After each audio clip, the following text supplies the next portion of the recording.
Домашно произведена зимница, разни чаеви, креми, мед и пчелни производи се најдоа на стотината изложбени штандови на вториот агросаем во Струмица.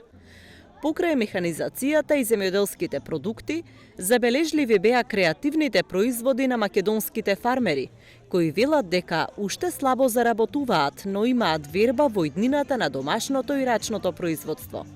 Пазар нема. Нема од кај да купе народот. Пошто нема пазар, се уште нема.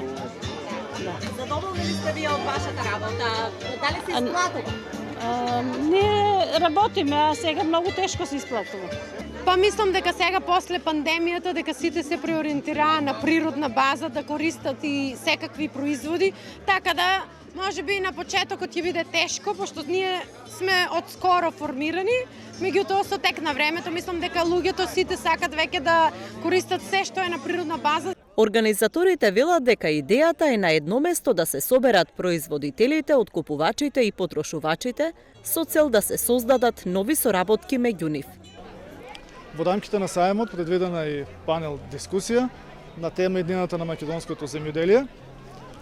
Потоа на саемот ќе има и стручни предавања во рамките на тема за пчеларите и градинарството.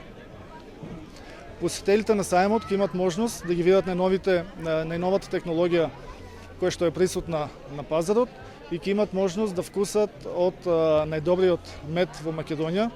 Земјоделските здруженија присутни на саемот уште еднаш потенцираа дека од земјоделие може да се живее, но последните децении трудот на земјоделецот го јадат откупувачите и лошата аграрна политика.